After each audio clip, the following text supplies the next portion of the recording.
Working capital क्या होती है और वो कौन से फैक्टर्स होते हैं जो वर्किंग कैपिटल को अफेक्ट करते हैं। That is called factors affecting working capital. पहले वर्किंग कैपिटल के बारे में दो चार छोटी मोटी बातें नोट कर लेते हैं। मैं उम्मीद करता हूँ आपको ये पहले से आती होंगी, बहुत सिंपल है, आपने अकाउंट्स में ज़रूर सीखी होंगी। फिर भी हम थियोरेटिकली यहाँ पर एक बार डिस्कस कर लेते हैं। Working capital means which is expected to get converted into cash और cash equivalents within a period of 1 year. यानी कि वर्किंग कैपिटल वो होती है जो कि कैश या कैश इक्विवेलेंट में एक साल में कन्वर्ट होने की जिसकी उम्मीद होती है, उसको वर्किंग कैपिटल कहते हैं। It provide liquidity to the business, more liquid if it can be converted into cash quicker and without a reduction in value। Business को लिक्विडिटी यानी कि कैश प्रोवाइड जो करती है वो वर्किंग कैपिटल है। Working capital is current assets minus current liabilities, और current assets आप जानते हैं कि which can be converted into cash and cash equivalent is called current assets, और current liabilities which is to be payable within a period of 1 year. So working capital which can be converted into cash or cash equivalent within a period of 1 year is called working capital. It provides liquidity to the business, more liquid if it can be converted into cash quicker and without reduction in value. Working capital सबसे ज़्यादा liquid तब मानी जाती है जब उसकी value में गिरावट ना आए, यानी जितनी की एसेट है और उतना ही कैश कन्वर्ट हो जाए। Nothing like that. Insufficient investment in current assets may make it more difficult for an organization to meet its payment obligations। देखिए, हम जब बिजनेस करते हैं तो हमारा सारा ध्यान होता है कि हमें जो पैसा लगाना है वो फिक्स एसेट में लगाना है, बिल्डिंग्स में लगाना है, मशीनरी में लगाना है। लेकिन ऐसा नहीं है। वर्किंग कैपिटल भी एक इम्पॉर्टेंट पार्ट होता है जहाँ पर हमारा पैसा काफ़ी इन्वेस्ट होता है, राइट। जैसे आपको पेमेंट्स करनी है, बिलिंग करनी है, परचेज करना है, सैलरीज देनी है, वो सारा लिक्विड नहीं होगा तो कैसे करेंगे आप। उधार भी तो दिया जाता है, उधार में भी तो पैसा ब्लॉक होता है। अगर आप बिजनेस में उधार देना ही बंद कर देंगे तो मैक्सिमम बिजनेस चलते ही उधार पर है। तो इसका मतलब वर्किंग कैपिटल में भी इन्वेस्टमेंट की ज़रूरत होती है, और अगर आपने इनसफिशिएंट इन्वेस्टमेंट लगाई करंट एसेट्स में तो आप हो सकता है कि पेमेंट ऑब्लिगेशन पूरी ना कर पाए, यानी छोटे छोटे उधार भी ना दे पाए। Assets provide little or low return. Balance needs to be struck between liquidity and profitability। एक नुकसान भी है यहाँ पर। वो क्या है कि जब हम पैसा इन्वेस्ट करते हैं वर्किंग कैपिटल में तो उसमें कोई प्रॉफिट नहीं होता यार। आप किसी को उधार दे रहे हो, ठीक है, सेल बढ़ती है, लेकिन क्या वो जो पैसा आपने ब्लॉक किया, मान लीजिए आपने 2 करोड़ रुपए का उधार दिया एक महीने में, तो क्या 2 करोड़ रुपए के ऊपर आपको कोई रिटर्न मिल रहा है, कोई प्रॉफिट मिल रहा है? नहीं मिल रहा है ना। तो अगर मान लीजिए आप कहते नहीं सर सेल तो होती है ना उधार करने से, ठीक है, सेल तो कैश में भी कर रहे थे, उधार में कोई एक्स्ट्रा पैसे थोड़ी लेते हो आप। भाई जितने की कैश सेल करते हो नॉर्मली उधार सेल भी उतने की होती है, या फिर थोड़ा सा एक्स्ट्रा प्राइस आप कह सकते हो। तो जो रिटर्न आता है, जो प्रॉफिट आता है उधार देने पर, वो या तो ना के बराबर होता है या बहुत कम होता है, लेकिन पैसा ज़्यादा लगता है। इसलिए हमें बैलेंस बना के चलना पड़ता है कि हम कितना पैसा वर्किंग कैपिटल में इन्वेस्ट करें और कितना ना करें।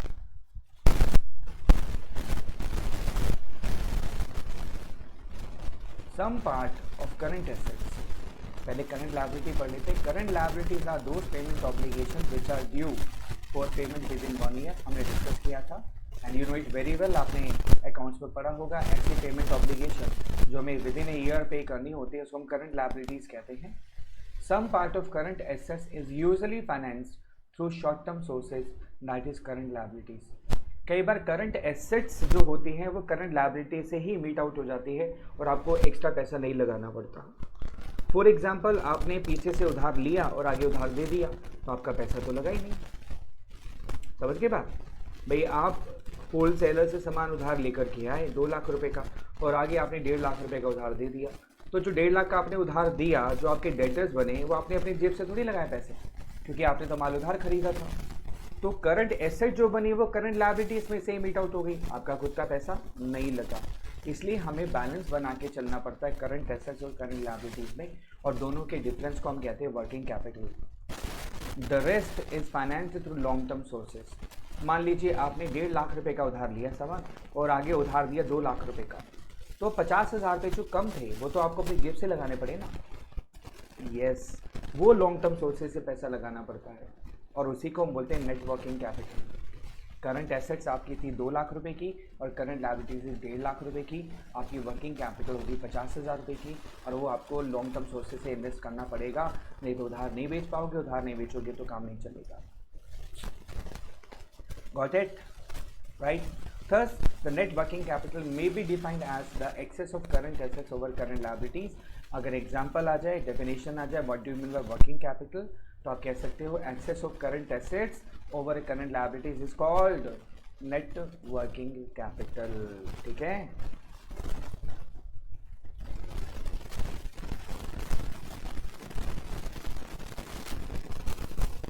अब आता है factors affecting the working capital requirement, यानी कि ऐसे कौन से फैक्टर्स हैं जो हमारी वर्किंग कैपिटल को अफेक्ट करेंगे। उस पर पहला पॉइंट आता है nature of business. Trading organisation smaller amount of working capital, manufacturing organisation higher amount of working capital and service industry low inventory and less working capital. देखो, जब हम वर्किंग कैपिटल की बात करते हैं ना, तो ध्यान रखिएगा कि हमारा मैक्सिमम जो पैसा इन्वेस्ट होता है वो स्टॉक में और डेटर्स में होता है। मेरी बात समझ रहे हैं आप? ये आपको केस स्टडी सॉल्व करने में आपकी काफ़ी मदद करेगा। हमारी जो मैक्सिमम वर्किंग कैपिटल इन्वेस्ट होती है वो होती है डेटर्स में और स्टॉक में, क्योंकि स्टॉक के अंदर सबसे ज़्यादा पैसा इन्वॉल्व होता है और उधार में सबसे ज़्यादा पैसा इन्वॉल्व होता है। अब आप देखिए, ट्रेडिंग ऑर्गेनाइजेशन के अंदर में स्मॉल वर्किंग कैपिटल चाहिए होती है, क्योंकि ट्रेडिंग ऑर्गेनाइजेशन नॉर्मली उधार नहीं देती है, या देती है तो बहुत कम देती है।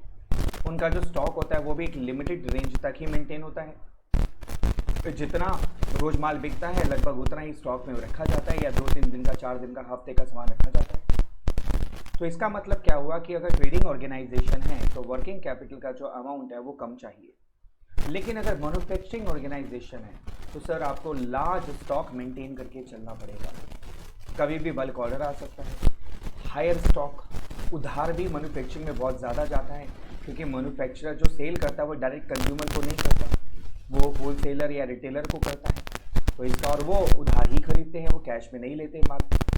ठीक है? तो मैन्युफैक्चरिंग ऑर्गेनाइजेशन के अंदर में स्टॉक भी ज़्यादा इन्वॉल्व होता है और उधार भी ज़्यादा जाता है। इसका मतलब वर्किंग कैपिटल की रिक्वायरमेंट क्या हो गई? ज़्यादा। अब बात करते हैं सर्विस इंडस्ट्री की। सर्विस इंडस्ट्री में इन्वेंट्री तो चाहिए ही नहीं भाई। अब एक चार्टर्ड अकाउंटेंट है, एक एडवोकेट है, एक डॉक्टर है, वो कितनी इन्वेंट्री रखता है अपने पास? पेन पेपर ज़्यादा से ज़्यादा, बहुत ज़्यादा से कुछ दवाइयाँ। अब एक एडवोकेट को स्टॉक थोड़ी रखता है अपने पास में, तो स्टॉक तो लगभग मिली है, तो बहुत लो लेवल का स्टॉक होगा, कुछ मेंटेन करते हैं। तो उधार की बात करें तो प्रोफेशनल्स में, सर्विस में उधार वैसे ही बहुत ना के बराबर होता है। डॉक्टर्स उधार नहीं देते हैं, एडवोकेट्स उधार नहीं देते हैं, चार्टर्ड अकाउंटेंट उधार नहीं देते, बल्कि ये सारे एडवांस लेते हैं। इक्का दुक्का उधार मैं एक्सेप्शनल केसेस में मान सकता हूँ लेकिन मैक्सिमम केस में कहाँ होता है बेटे? नहीं होता ना। तो सर्विस इंडस्ट्री में लो इन्वेंट्री होती है, इन्वेंट्री बहुत कम है, ना के बराबर है, डेटर्स ना के बराबर है, तो इसका मतलब हमें क्या चाहिए? वर्किंग कैपिटल बहुत कम होती है। देखिए, केस स्टडी में क्वेश्चन आ सकता है कि सर्विस इंडस्ट्री है, चार्टर्ड अकाउंटेंट है, आपको बताना होगा कि वर्किंग कैपिटल रिक्वायरमेंट ज़्यादा होगी, कम होगी और क्यों होगी। इस तरीके से आपसे क्वेश्चन पूछा जा सकता है बेटे। तो पहला पॉइंट क्लियर हो गया आपको? सेकेंड पॉइंट आता है स्केल ऑफ ऑपरेशंस। ऑब्वियस सी बात है, अगर हायर स्केल पे बिजनेस कर रहे हो तो आपको इन्वेंट्री भी ज़्यादा चाहिए और उधार भी ज़्यादा जाएगा। तो quantum of inventory and debtors is high at the higher scale. और जब हाई स्केल पर आप काम कर रहे हो, डेटर्स ज़्यादा है, इन्वेंट्री ज़्यादा है, तो ऑब्वियस सी बात है वर्किंग कैपिटल क्या है? ज़्यादा। लेकिन अगर आप स्मॉल स्केल पे काम कर रहे हो या लोअर स्केल पे काम कर रहे हो तो आपके डेटर्स भी कम होंगे, स्टॉक भी कम होगा, वर्किंग कैपिटल क्या होगी? तो सिंपल, ये तो बहुत सिंपल सा बात है। क्लियर? नहीं है तो दोबारा सुन लीजिए यार, क्या दिक्कत है। तीसरा पॉइंट आता है business cycle. Boom period, production and sale high working capital, WC मतलब working capital. Depression period, production and sale low, less working capital. देखो, बिजनेस साइकिल क्या होती है बेसिकली कि जब बिजनेस में हमारा जो भी बिजनेस साइकिल, मतलब जिस भी बिजनेस इंडस्ट्री में हम काम कर रहे हैं, हर एक का बिजनेस साइकिल होता है। उसमें एक बूम पीरियड आता है, एकदम से प्रोडक्शन हाई हो जाती है, सेल हाई हो जाती है, तो आपको वर्किंग कैपिटल की रिक्वायरमेंट ज़्यादा पड़ेगी। लेकिन अगर डिप्रेशन पीरियड आ जाए, मार्केट में बहुत ही ज़्यादा प्रोडक्शन की कमी है, सेल की कमी है, तो आपको वर्किंग कैपिटल कम चाहिए। फिर आता है सीजनल फैक्टर। सीजनल फैक्टर्स का मतलब होता है पीक सीजन। हर बिजनेस का एक पीक सीजन होता है बेटे। जैसे आपने देखा होगा कि टूरिज्म इंडस्ट्री का पीक सीजन होता है मई जून जुलाई, जब समर वेकेशंस होती हैं तो टूरिज्म इंडस्ट्री जो होती है उसका बहुत हाई पीक सीजन होता है। टूर एंड ट्रेवल्स वालों का, होटल्स वालों का, उस समय उनका बहुत ज़्यादा वर्किंग कैपिटल चाहिए, उनका स्टॉक बहुत ज़्यादा चाहिए होता है, ठीक है। तो पीक सीजन के अंदर में हायर लेवल ऑफ एक्टिविटी होती है, so it requires larger amount of working capital. और जब लीन सीजन होता है, मतलब मंदा होता है, तो उस केस के अंदर में वर्किंग कैपिटल की जो रिक्वायरमेंट होती है वो कम होती है। That is called seasonal factors. कितने हो गए पॉइंट? 4। 5वां पॉइंट आता है yes, production cycle. Production cycle का मतलब होता है कि रॉ मटेरियल जो है आप फिनिश गुड्स में कितने टाइम में कन्वर्ट कर देते हो। It is a time gap between the receipt of raw material and their conversion into finished goods. Longer production cycle, working capital is higher with longer processing cycle and lower in firms with shorter processing cycle। मैं समझाता हूँ। देखो, raw material को finish goods में जब तक convert नहीं करोगे तब तक वो बिकेगा नहीं। बिकेगा नहीं तब तक आपका पैसा इन्वॉल्व रहेगा उसके अंदर में, ठीक है।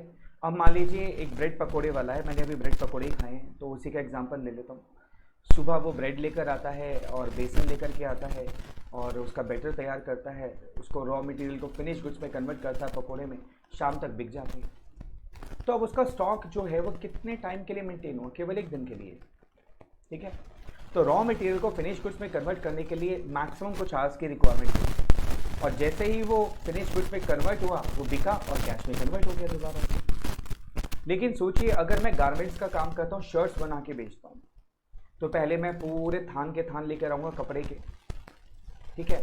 कपड़ा आएगा, फिर वो कटेगा पीसेस में, कटने के बाद में फिर उसकी डिज़ाइनिंग के हिसाब से शेप काटी जाएगी, जो भी हम कपड़े से बनाना चाहते हैं, शर्ट बनाना चाहते हैं, टी शर्ट बनाना चाहते हैं, कुर्ता बनाना चाहते हैं, उस साइज़ में कटेगा। उसके बाद उसकी स्टिचिंग होगी, स्टिचिंग के बाद में उसकी फिनिशिंग होगी, फिनिशिंग के बाद उसकी पैकिंग होगी, पैकिंग के बाद जाकर के वो बिकेगा। तो रॉ मटेरियल जब आया, कपड़ा आया और जब फिनिश गुड्स कन्वर्ट हुआ, it takes time. Maybe week लग सकता है, मे बी महीना भी लग सकता है, डिपेंड करता है हम किस लेवल पे काम कर रहे हैं। तो इसका मतलब अगर वो 1 हफ्ता भी लगा उस कपड़े को शर्ट में कन्वर्ट होने में, तो 1 हफ्ते के लिए मेरा पूरा स्टॉक एज इट इज़ पड़ा रहा, मेरा पैसा इन्वॉल्व रहा। तो अगर प्रोडक्शन साइकिल लंबी होगी तो उतना ही ज़्यादा वर्किंग कैपिटल की ज़रूरत पड़ेगी। ये तो थी 1 हफ्ते की बात। मान लीजिए एक बिल्डर है, वो फ्लैट बनाता है, तो जिस दिन वो ज़मीन खरीदेगा वो उसका रॉ मटेरियल हो गया। उसके बाद वो कंस्ट्रक्शन करेगा, पूरे फ्लैट बनाएगा, और बिकेगा कब? जब वो पूरा तैयार हो जाएगा, तभी पूरे पैसे आएंगे ना। तो बिल्डर को तो हो सकता है 6 महीने लग जाए फ्लैट बनाने में, और बड़ी साइट है तो 1.5 साल भी लग सकता है, 2 साल भी लग सकते हैं। तो यानी 2 साल तक के लिए सारा का सारा पैसा इन्वॉल्व हो गया। अब समझ आ गया आपको? ब्रेड पकौड़ा, कपड़ा और उसके बाद बिल्डर का फ्लैट, तीनों में वर्किंग क्या जो प्रोडक्शन साइकिल है बहुत गैप है। एक प्रोडक्शन साइकिल 1 दिन की है, एक हफ्ते की भी हो सकती है और एक साल की भी हो सकती है। इसीलिए अगर प्रोडक्शन साइकिल बहुत लंबी है तो वर्किंग कैपिटल की रिक्वायरमेंट उतनी ही ज़्यादा हो जाएगी। प्रोडक्शन साइकिल शॉर्ट है तो वर्किंग कैपिटल की रिक्वायरमेंट उतनी ही कम हो जाएगी। इसलिए हमने लिखा हुआ है longer the production cycle, working capital is higher with longer processing cycle and lower in the firms with shorter processing cycle. जितनी प्रोसेसिंग साइकिल शॉर्ट होगी उतना ही वर्किंग कैपिटल की रिक्वायरमेंट कम हो जाएगी। क्लियर? गुड। नेक्स्ट पॉइंट आता है क्रेडिट अलाउड। आप उधार कितना दें? Liberal credit policy results in higher amount of debtors, increasing the requirement of working capital and vice versa. देखिए, अगर आप उधार खुला देते हैं, खुला मतलब जो आया, अरे ले जा भाई, दे दीजिए पैसे, अरे कोई बात नहीं, माल उठा ले भाई, पैसा दे दीजिए, कोई बात नहीं, आता रहेगा। अगर आप उधार देते रहेंगे, लिबरल क्रेडिट पॉलिसी है, तो ऑब्वियस सी बात है आपके डेटर्स बढ़ेंगे बढ़ेंगे, और जब डेटर्स बढ़ेगा तो नेचुरल सी बात है आपकी जो वर्किंग कैपिटल है उसकी रिक्वायरमेंट बढ़ेगी, घटेगी नहीं। लेकिन अगर आपकी क्रेडिट पॉलिसी बड़ी टाइट है, आप उधार हर एक को नहीं देते हो, बहुत मुश्किल से देते हो, गिने चुने पर्सन को देते हो, तो आपका डेटर्स कम होंगे, उधार कम जाएगा, ऑब्वियस सी बात है आपकी वर्किंग कैपिटल कम लगेगी। तो ये हो गया क्रेडिट अलाउड। अगला पॉइंट आता है क्रेडिट अवेल्ड। आप उधार कितना ले सकते हो? पहले वाले पॉइंट में था उधार देना, यहाँ पर है उधार लेना। आप कितना उधार ले सकते हो, ठीक है। अगर आप ज्यादा से ज्यादा उधार ले सकते हो फिर तो मजे आ गए, फिर तो आपकी वर्किंग कैपिटल लगनी नहीं है, क्योंकि उधार माल लाओगे, बेशक उधार दे दो, आपका खुद का पैसा कहाँ लगा। उल्टा कई लोग तो उधार माल लाते हैं, कैश बेचते हैं, फिर पीछे वाले को पैसे वापस करते हैं, अपना पैसा लगाते ही नहीं है। तो इस बात अभी डिपेंड करता है आपके ऊपर, आप कितना उधार ले सकते हो, आपकी क्रेडिट वर्दीनेस कितनी है मार्केट में, और आप जिस इंडस्ट्री में काम करते हो उसमें कितना उधार मिल सकता है। देखिए हर इंडस्ट्री का जो क्रेडिट पीरियड होता है वो अलग अलग होता है, ध्यान रखिएगा। कुछ में क्रेडिट पीरियड होता ही नहीं है, कुछ में क्रेडिट पीरियड 1-2 दिन का होता है। जैसे वेजिटेबल्स की मैं बात करूँ, वेजिटेबल्स में, फ्रूट्स में, फ्लावर्स में उधार मिलता है, लेकिन 2 दिन का, 3 दिन का, क्योंकि उनको पता है 2 से 3 दिन में सामान बिक ही जाना है। वेजिटेबल 3 दिन के बाद बिकती नहीं है, वो सड़ जाती है, खराब हो जाती है, तो इसलिए वहाँ उधार भी 2 से 3 दिन का मिलता है। अब कपड़ा है, कपड़े में क्या होता है, कपड़ा आया, शर्ट आज बिके, 1 महीने बाद बिके, तो ऐसे में जो उधार होता है करीब करीब 1 महीने का, 1.5 महीने का, 2 महीने का भी होता है। समझ गए मेरी बात। तो हर इंडस्ट्री में डिपेंड करेगा उधार किस लेवल तक दिया जाता है। क्रेडिट अवेल्ड की बात हमने करी। Credit is given to customers and received from the suppliers. अगर आप सप्लायर से ज़्यादा उधार ले सकते हो तो मज़े आ गए, तो आपको कम उधार रखना पड़ेगा, कम वर्किंग कैपिटल रखनी पड़ेगी। और अगर आप उधार ज़्यादा नहीं ले सकते तो आपको अपना पैसा वर्किंग कैपिटल में इन्वेस्ट करना पड़ेगा। That is called credit availed, ठीक है। फिर आता है ऑपरेटिंग एफिशिएंसी। पहले ये समझो ये ऑपरेटिंग एफिशिएंसी होती क्या है। ऑपरेटिंग एफिशिएंसी का मतलब है आपकी काबिलियत, बिजनेस ऑपरेशन को करने की काबिलियत, उसको बोलते हैं ऑपरेटिंग एफिशिएंसी। मसलन आपने उधार तो दिया, अब आप उधार रिकवर कितनी जल्दी करते हो वो आपकी ऑपरेटिंग एफिशिएंसी पर डिपेंड करता है।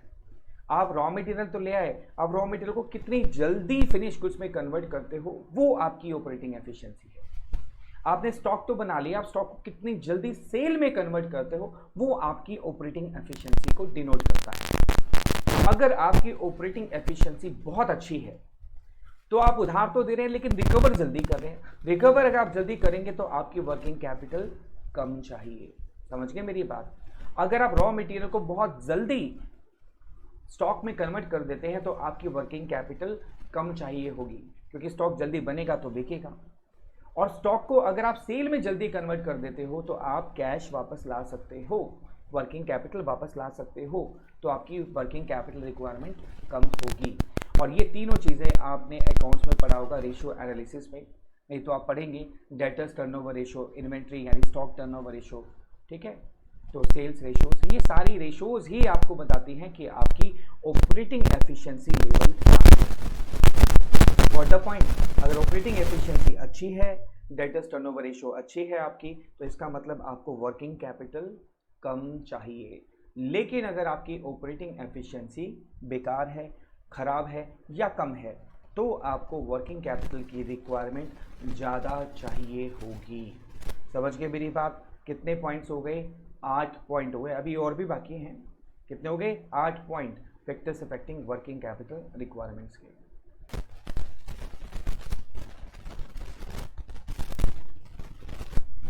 अब आता है 9वां point, availability of raw material. देखिए किसी भी स्टॉक में, यानी कि अगर हम किसी बिजनेस की बात करें, सबसे इम्पॉर्टेंट पॉइंट होता है रॉ मटेरियल, क्योंकि सबसे ज़्यादा पैसा जो इन्वॉल्व होता है वो रॉ मटेरियल में होता है। क्योंकि अगर रॉ मटेरियल में पैसा नहीं लगाएंगे तो प्रोडक्शन कहाँ से होगा बताइए। बाकी सारी एक्टिविटीज तो उसी पे डिपेंड करेगी ना। अगर रॉ मटेरियल ही नहीं है तो बनाओगे क्या और बेचोगे क्या। इसलिए अगर raw material available freely and continuously, अगर रॉ मटेरियल आपको अवेलेबल है, आसानी से मिल जाता है, तो आपको अपना स्टॉक लेवल कम मेंटेन करना होगा। देखिए फिर यहाँ बात मैं स्टॉक की कर रहा हूँ, यानी कि स्टॉक का लेवल ज़्यादा होगा कि कम होगा ये डिपेंड करता है अवेलेबिलिटी ऑफ रॉ मटेरियल पे। अगर रॉ मटेरियल फ्रीली अवेलेबल है, कॉन्टीन्यूसली कभी भी आपको मिल सकता है, तो आप हायर स्टॉक क्यों मेंटेन करोगे? आपको पता है आसानी से मिल जाएगा। तो अगर स्टॉक का लेवल कम मेंटेन होगा तो वर्किंग कैपिटल कम चाहिए। लेकिन अगर रॉ मटेरियल इजीली अवेलेबल नहीं होता, कॉन्टीन्यूसली अवेलेबल नहीं होता, तो फिर आपकी मजबूरी है कि आपको हायर स्टॉक लेवल मेंटेन करना पड़ेगा। और जब अगर आप हायर स्टॉक लेवल मेंटेन करेंगे तो डेफिनेटली वर्किंग कैपिटल क्या चाहिए? ज़्यादा। सिंपल पढ़ के बता दूं, RM मतलब raw material available freely and continuously, lower stock levels required. अगर रॉ मटेरियल इजीली अवेलेबल है तो आपको स्टॉक लेवल आपको कम मेंटेन करना होगा और उसकी वजह से आपकी वर्किंग कैपिटल रिक्वायरमेंट कम हो जाएगी, ठीक है। लेकिन RM यानी raw material not freely available, higher stock level has to be maintain और आपको वर्किंग कैपिटल ज़्यादा चाहिए। यहाँ पर एक छोटा सा पॉइंट और है जिसको हम लीड टाइम कहते हैं, वो इससे कनेक्टेड है, उसको भी समझ लेते हैं। लीड टाइम क्या होता है कि मान लीजिए आज आपने ऑर्डर दिया और सामान आप तक पहुंचने में कितना समय लगता है, उसको लीड टाइम कहते हैं। थोड़ा ब्रॉडर लेवल पे सोचिए, स्मॉल लेवल पे नहीं कि आप बगल की दुकान पे गए सामान खरीद के लिए, ऐसा नहीं। मैं आपको लाइव एग्जांपल देता हूँ। मैं ग्वालियर में ऑडिट कर रहा था, मालनपुर इंडस्ट्रियल एरिया है ग्वालियर के अंदर में, तो वहाँ पर हमारा ऑडिट था, मतलब हम लोग बुक्स ऑफ अकाउंट्स चेक करते थे, इन्वेस्टिगेट करते थे एज एन ऑडिटर। तो वहाँ मैंने देखा कि जो जिस कंपनी में हम काम कर रहे थे उनका जो रॉ मटेरियल है वो रिलायंस से आता था, मुंबई से। ग्वालियर और मुंबई, अब समझ आ रहा होगा आपको लीड टाइम क्या होता है, ठीक है। तो ग्वालियर में जब वो ऑर्डर प्लेस करते थे वहाँ से, तो मुंबई में माल जो है पहले अप्रूव होता था, पेमेंट जाती थी, फिर वो माल ट्रक में चढ़ता था, फिर ट्रक से माल ग्वालियर आता था। अब मुंबई और ग्वालियर का डिस्टेंस तो ज़्यादा तो है ना, तो इसका मतलब वहाँ से आने में टाइम लगेगा, 2 दिन भी लग सकते हैं, 3 दिन भी लग सकते हैं।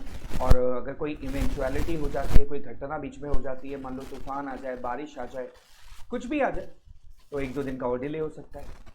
इसको बोलते हैं लीड टाइम, यानी जब आप रॉ मटेरियल का ऑर्डर करते हो और जब वो आप तक पहुंचता है, उस गैप को, उस टाइम को बोलते हैं लीड टाइम। अब समझे, the time lag between placement of order, यानी जब आपने ऑर्डर प्लेस किया, and the actual receipt of the material, और जिस दिन आपने एक्चुअल में मटेरियल को रिसीव किया, उस गैप को हम बोलते हैं लीड टाइम। क्या बोलते हैं बेटा? Lead time. अब ये ध्यान से देखो, लीड टाइम जितना ज़्यादा होगा, उतनी वर्किंग कैपिटल ज़्यादा चाहिए, है ना। क्योंकि मान लीजिए लीड टाइम 5 दिन का है, तो अब नेक्स्ट रॉ मटेरियल कब आएगा? 5 दिन बाद, यानी 5 दिन का स्टॉक आपके पास होना चाहिए ना। अगर 5 दिन का स्टॉक नहीं होगा तो आप काम कैसे करोगे? प्रोडक्शन में जो लेबर है वो खाली हो जाएगी। तो लीड टाइम जितना ज़्यादा होता है उतना ही ज़्यादा आपको स्टॉक लेवल मेंटेन करके चलना पड़ता है माय डियर। जितना आपको स्टॉक लेवल मेंटेन करके चलना पड़ेगा बेटा, उतना ही ज़्यादा वर्किंग कैपिटल की रिक्वायरमेंट ज़्यादा हो जाएगी। लेकिन लीड टाइम अगर कम है, 1 दिन या 2 दिन का है, तो आपको 2 दिन का स्टॉक मेंटेन करके चलना पड़ेगा, तो आपकी वर्किंग कैपिटल की रिक्वायरमेंट कम हो जाएगी। समझ आ गया? सिंपल, दोनों चीज़ें क्लियर होगी, रॉ मटेरियल भी और लीड टाइम भी। ग्रेट। नेक्स्ट पॉइंट आता है growth prospect. Growth potential of a concern is perceived to be higher. It will require larger amount of working capital to meet higher production and sales target whenever required. तो अगर आप बहुत एक growth expect कर रहे हो अपने business के अंदर में, तो नेचुरल सी बात है कि आपको बहुत ज़्यादा स्टॉक मेंटेन करके चलना पड़ेगा और बहुत ज़्यादा लेवल पर उधार देना पड़ेगा। बिल्कुल, अगर ग्रोथ प्रोस्पेक्ट आप हायर फील कर रहे हो तो आप स्टॉक कम कैसे रख सकते हो? मान लीजिए आप उम्मीद कर रहे हो कि बहुत ज़्यादा डिमांड आने वाली है और कल को कस्टमर आके बोलेगा सामान चाहिए, तो आप क्या बोलोगे? है ही नहीं, खत्म। तो आप बाउंड हो गए ना, आपको अब हायर प्रोडक्शन करना ही पड़ेगा, हायर नंबर ऑफ स्टॉक रखना ही पड़ेगा आपको। और जब आपको हायर स्टॉक रखना पड़ेगा तो नेचुरल सी बात है उधार भी ज़्यादा जाएगा, और जब दोनों ज़्यादा जाएंगे तो यस, वर्किंग कैपिटल की रिक्वायरमेंट ज़्यादा होगी ही होगी। Is that clear? गुड। हो अभी भी खत्म नहीं हुए। और तेरी तो आप सोच रहे थे खत्म हो गए यार, कितने पॉइंट्स हैं इसके अंदर में? सबसे ज़्यादा पॉइंट्स इसी में, टेंशन ना लो, खत्म है, खत्म। 11th पॉइंट आता है level of competition. Higher level of competitiveness, larger stocks of finish goods to meet urgent orders, more liberal credit terms increases working capital. देखो, कंपटीशन अगर बहुत हाई है तो आप किसी भी कस्टमर को खाली नहीं जाने देंगे, क्योंकि कंपटीशन के अंदर में कस्टमर आपसे सामान नहीं मिलेगा तो बगल की दुकान पे चला जाएगा, दूसरे के पास चला जाएगा। ठीक है। तो कंपटीशन जब हाई होता है तो आप कभी भी कस्टमर को छोड़ नहीं सकते, तो आपको उसकी रिक्वायरमेंट पूरी करने के लिए हमेशा एक्सेस स्टॉक मेंटेन करके रखना पड़ेगा, और हो सकता है आपको उधार भी ज्यादा देना पड़े ताकि आप कंपटीशन को मीट आउट कर सके, ठीक है। इसीलिए अगर कंपटीशन बहुत ज्यादा है, हायर लेवल ऑफ कॉम्पिटिटिवनेस है, तो largest stock of finish goods आपको रखना पड़ेगा, ठीक है। और लिबरल क्रेडिट टर्म्स भी रखने पड़ेंगे, यानी उधार भी आपको ज्यादा देना पड़ेगा। इसका मतलब क्या हुआ, वर्किंग कैपिटल की रिक्वायरमेंट बढ़ गई। लेकिन अगर लेवल ऑफ कंपटीशन ज्यादा नहीं है तो आपको ज्यादा स्टॉक मेंटेन करने की जरूरत नहीं। आप कस्टमर को कह सकते हो भैया एडवांस भेजा, कल सामान ले लीजिए। कंपटीशन ही है ना, तो कस्टमर एडवांस भी देके चला जाएगा, अब आपको टेंशन भी नहीं होगी, और आप उधार भी नहीं दोगे, बोलोगे कैश देता तो ले जा भाई, नहीं तो सामान नहीं है, क्योंकि उसको कहीं से मिलना ही नहीं है। कंपटीशन नहीं होगा तो वो आप ही के पास आएगा, राइट। तो इसका मतलब अगर कंपटीशन नहीं है, लेवल ऑफ कंपटीशन कम है, तो स्टॉक ज़्यादा मेंटेन करने की ज़रूरत नहीं है, ज़्यादा देने की ज़रूरत नहीं है, तो मतलब वर्किंग कैपिटल की रिक्वायरमेंट कम हो जाएगी। 11वां पॉइंट हुए आते हैं 12वें पॉइंट पे, 12th पॉइंट पे, जिसको बोलते हैं इन्फ्लेशन, महंगाई। देखिए स्टॉक, छोटा सा लिटिल सा एग्जांपल देता हूँ। मान लीजिए आप 100 किलो 100 kg सामान रखते हैं अपने पास, ठीक है। 100 kg सामान रॉ मटेरियल के तौर पे रखते हैं, और मान लीजिए उसकी कॉस्ट है 100 रुपीज़ पर kg, तो आपका स्टॉक कितने का इन्वॉल्व हो गया, 10,000 रुपीज़ का। छोटा सा एग्जांपल ले रहा हूँ, एक दुकान का एग्जांपल ले रहा हूँ। 100 किलो सामान रखना पड़ता है, 100 रुपये पर kg ही उसका कॉस्ट है, तो टोटल स्टॉक में अमाउंट कितना इन्वॉल्व हुआ, 10,000 रुपये, 100 × 100। लेकिन अगर महंगाई हो जाए और वो 100 रुपये किलो वाली चीज 120 रुपये किलो हो जाए, तो आपको 100 किलो सामान रखने के लिए कितना पैसा इन्वॉल्व करना पड़ेगा, 12,000 रुपये, 100 × 120।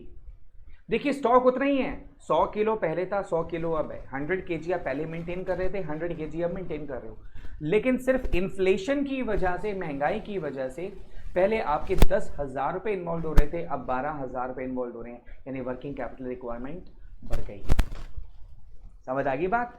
यानी जब इन्फ्लेशन आता है, महंगाई आती है, तो वर्किंग कैपिटल की रिक्वायरमेंट बढ़ जाती है। वाइस वर्सा, अगर कम हो गया तो वर्किंग कैपिटल कम चाहिए।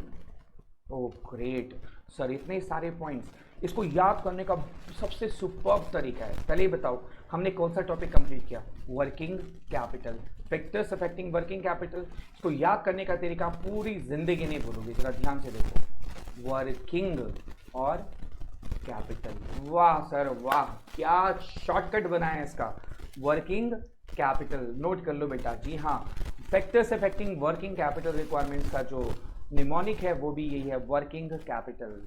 W से वेदर यानी सीजनल फैक्टर्स, O से ऑपरेटिंग एफिशिएंसी, R से रॉ मटेरियल अवेलेबिलिटी, K से knowledge of scale of operations यानी scale higher scale lower scale, I से इन्फ्लेशन जो अभी अभी हमने किया, नेचर ऑफ बिजनेस, और G से ग्रोथ प्रोस्पेक्ट्स।